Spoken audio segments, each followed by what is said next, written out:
Grimes from Tech Advisor Media. I'm here with Coy Christmas, who is the CEO of Fasetto. Fasetto, correct. And you have a new product that you're introducing here at CES called Link. Correct, yes, you want to tell us about it? So Link is a 1 terabyte wearable storage device that's waterproof. You can take down to 15 meters in swimming if you want to.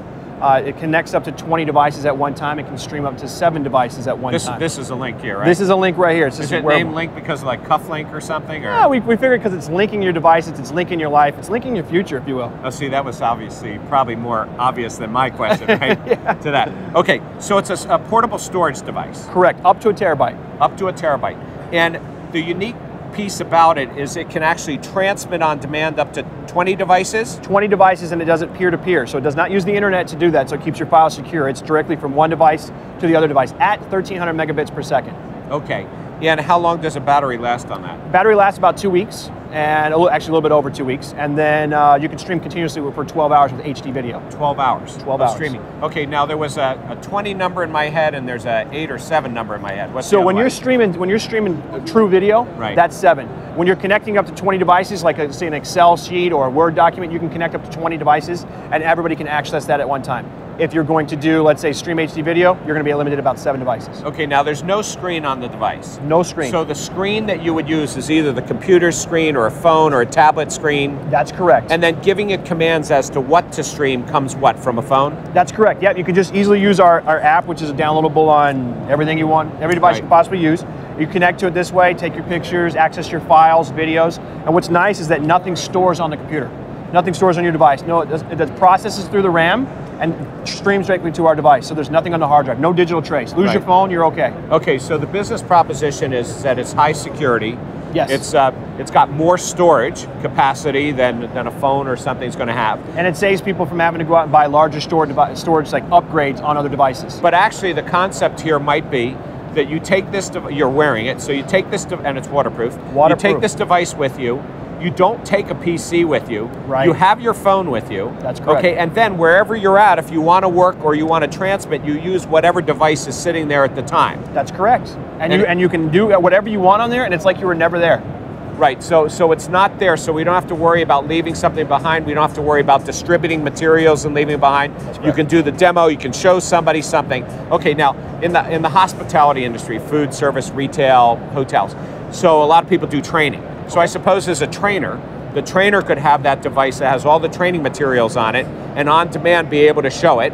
Yes. Now, it's downloadable also through the phone, so if I needed to access new files, yep, on demand, I could do that through my phone and put it on there. Is that That's correct? Yes, that's correct. On demand. That's correct. And then I would stream from there, saving my power on my phone. That's correct. To do that, and I'd actually be streaming faster into more devices simultaneously that no phone's going to do anyway, right? That's correct. Yeah, because with ours using 11 AC Wi-Fi, all phones right now are sitting at so we are significantly faster. They're streaming at like 300 to 400 megabits per second. We're obviously triple that. Right. Now, are you envisioning the long-term prospect of this to be a business or consumer? I mean, or both, or where do you think it's going to be? I think it's both. It is both business consumer from the consumer side of things, from iTunes and Google Play, and just the fact we take so much personal video. It's the fastest growing segment when it comes to storage.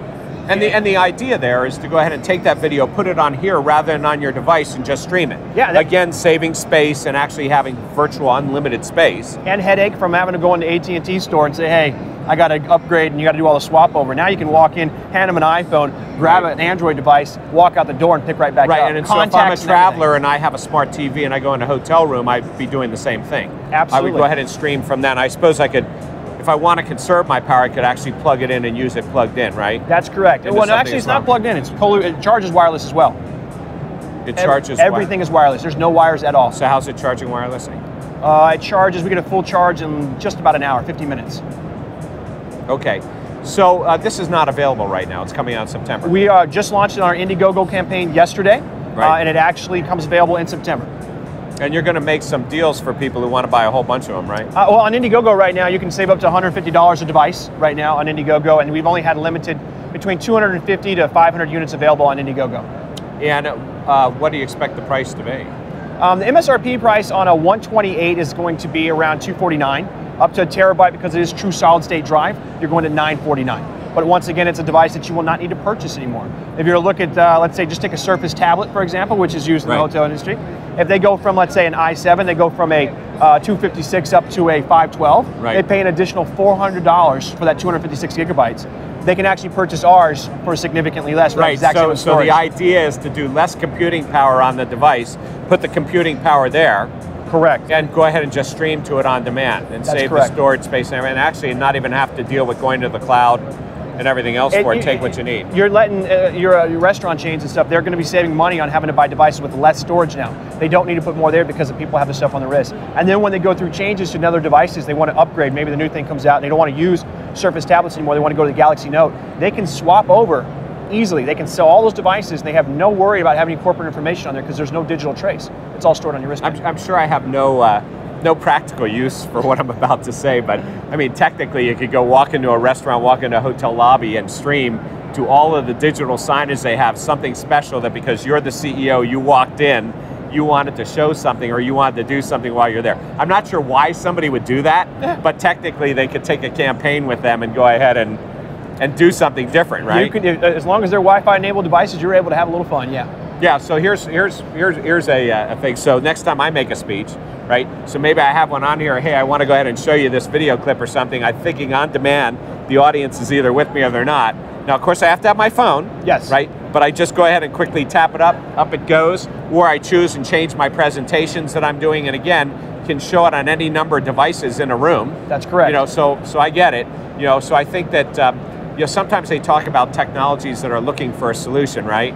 I think you have a solution to a problem of not having to carry a lot of equipment with you, have a lot of memory, a data security issue here. Definitely big security. So I get that. Plus, what you've already said is lowering the cost of investment of what you're carrying around with you. That's correct. And instead, you know, taking something on your wrist. And for the consumer, you guys are going to add other applications. So you were taling about fitness applications and things like that. We have everything built in there. It's ready for fitness applications. We have all the health, lifestyle applications that are there for it. All the parts are there. It just comes down to implementing them. We are building a third-party application, so other developers from other companies can link in their API, and they can actually have their own quote-unquote applications built into ours. So you can have all the Fitbit or other type of health. You know products. What? I love just having a conversation, just sort of thinking on your feet. So here's the application for you. So a lot of restaurants, a lot of hotels, a lot of retailers are going to tablet-based remote technologies for ordering. Order at tableside, they put something at tableside. You know, menus change all the time.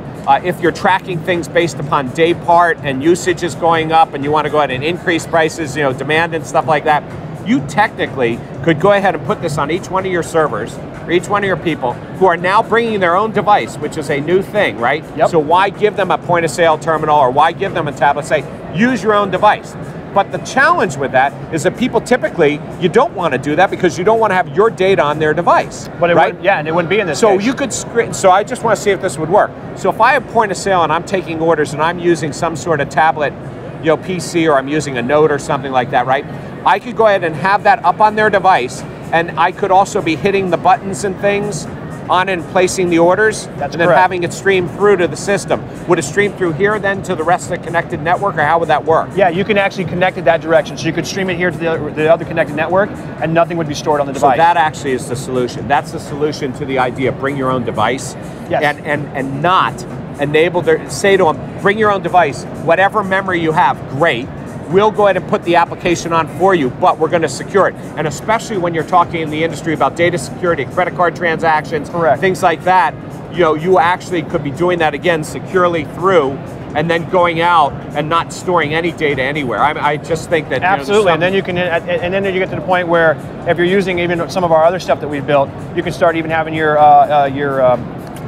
customers using QR codes on their phone, and they're able to your servers, if you will, could scan the QR codes, and they can transmit the information directly over there, meaning payment and stuff, as well as receipts, so you don't have to hand out paper. And then again, from the phone into the device, into the network. Correct. And out, all data secure. Yeah, everything would store here, and then when literally you would sync it up, and the nice thing about that is the only thing I'd worry about that is if you're talking about transaction data. I don't want somebody walking out and figuring out how to crack the code, and now I've got all kinds of employee data. You've got so many levels there from an encryption standpoint. that if you, the way we have it also set up, if you can think of it simply as one device connecting to one device, right. and it's the first time and the first time, and then it does it again, it's 2 and 2. So as soon as another device accesses this, it hasn't been on the same sequence, it's going to immediately notify the person. We put a proximity sensor on there. You can do that as well. If it's leaving the building. Yeah, you can set that up. Because people always worry about that kind of thing. Oh yeah. That's cool. I think what we've done is we've generated a whole bunch of interest and a bunch of ideas on something new that's out there. And so we're going to sort of leave it up to you to figure out how you might apply it in your business, how it's going to tie into the other systems that are here. But I think you're onto something, and I really appreciate your time. Absolutely. Great. Thank you very much. Appreciate it, sir. Rob Grimes for Tech Advisor Media.